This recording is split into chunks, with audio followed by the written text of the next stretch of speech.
Oke, sebelumnya Assalamualaikum warahmatullahi wabarakatuh.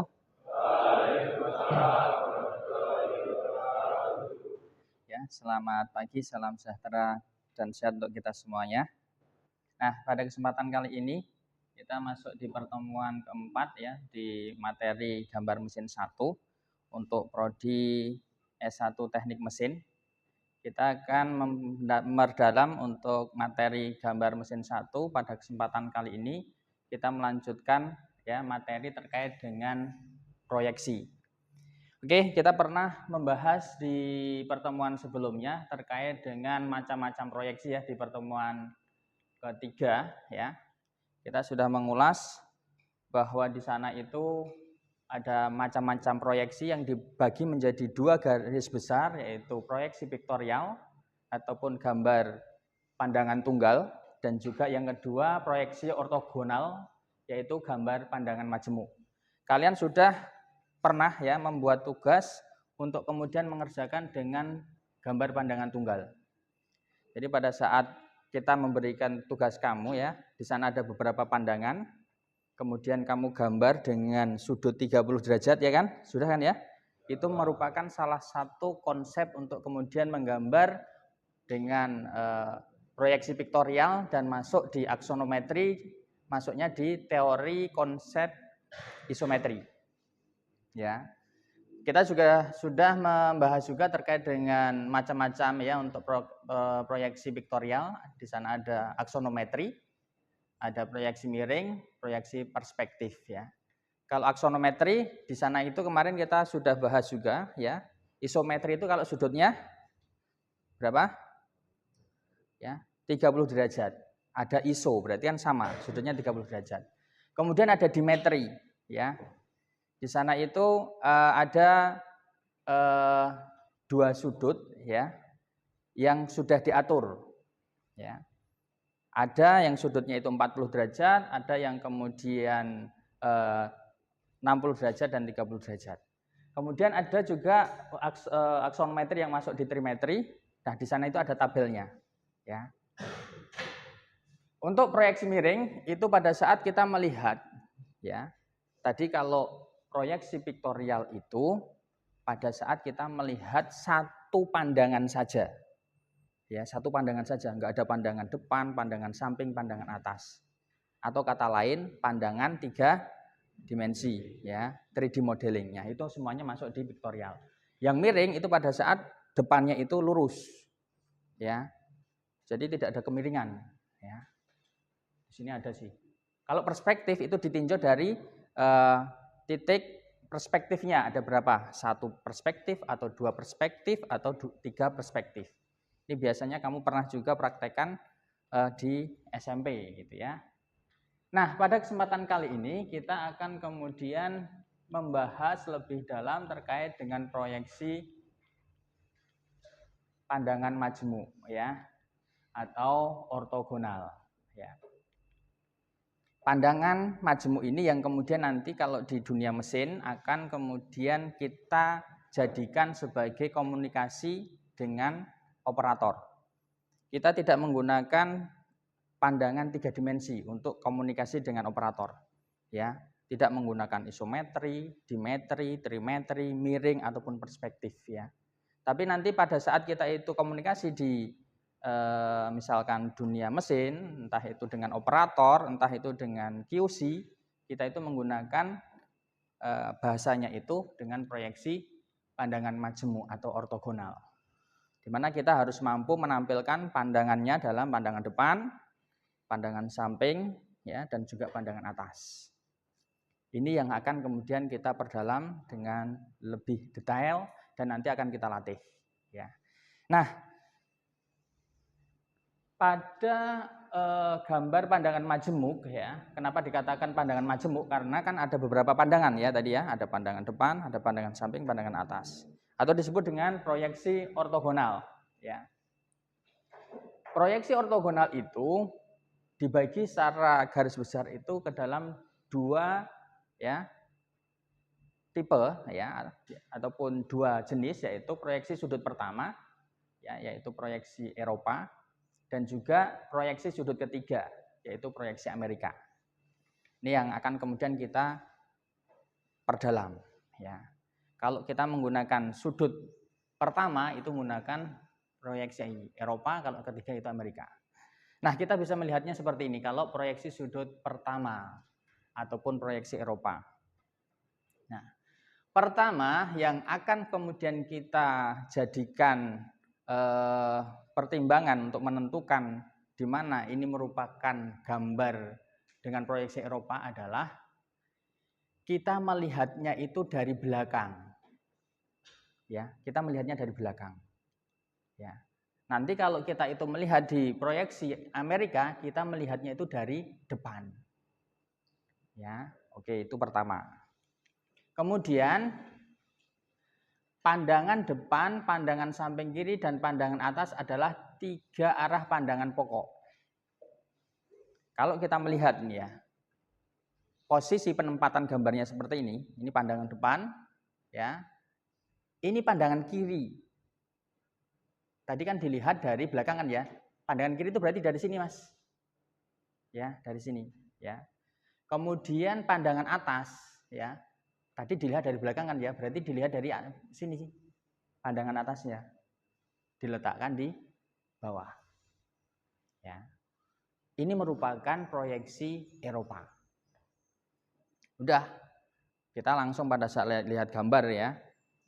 Itu penempatannya seperti ini ya. Depan, ya, kemudian pandangan samping. Pandangan samping ini tidak menunjukkan depannya tapi belakangnya, dan pandangan atasnya itu ditaruh di bawah. Ini otomatis proyeksi Eropa. Nanti kalau ada perintah gambar pada dengan proyeksi Eropa, penempatannya seperti ini. Ya, penempatannya seperti ini. Kemarin sudah kita bahas penentuan pandangan depan itu kan sudah ini kan. Pandangan depan kemarin ditentukan menggunakan beberapa kriteria.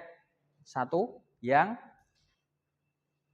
pandangan depan kemarin itu kita tentukan berdasarkan apa saja? Profil yang paling banyak untuk dilihat ya kan. Kemudian yang kedua, ukuran yang paling banyak untuk bisa ditampilkan.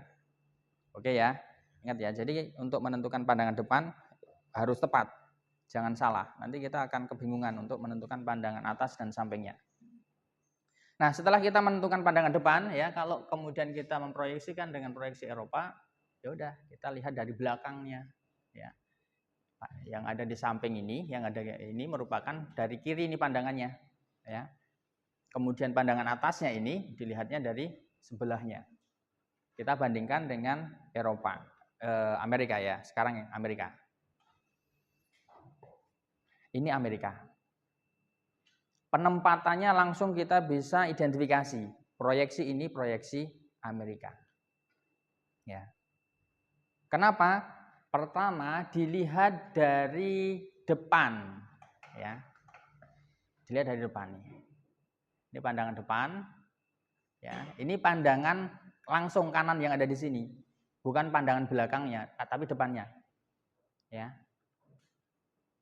Kalau Eropa, pandangan atas di sini ditampilkan di bawah, ya kenapa? Karena melihatnya itu dari belakangnya. Tapi kalau di Amerika langsung posisi atasnya. Oke. Ada pertanyaan? Silakan. Ya, silakan. Masih bingung tentang bagaimana cara menentukan proyeksi Eropa atau Amerika pada gambar. Oke, ya, pertanyaan bagus. Nah, pada saat kita itu mau menggunakan proyeksi ya, pada saat kita mau menggunakan proyeksi, itu kita diberikan kebebasan, entah mau proyeksi Amerika ataupun proyeksi Eropa. Ya. Tapi yang menjadi pertimbangan adalah bagaimana informasi itu bisa kemudian kita tampilkan dengan lebih baik, paling baik ya untuk komunikasi teknik. Ya. Jadi tidak harus, wah, saya harus menggunakan proyeksi Amerika nih karena saya biasanya pakai Amerika. Tidak harus. Ya.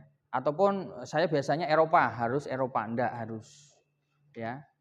Kadang ada objek yang ditampilkan itu lebih detail dengan proyeksi Amerika. Walaupun biasanya Eropa, ya. Ya udah kita tampilkan proyeksinya itu ke dalam bentuk Amerika. Ya.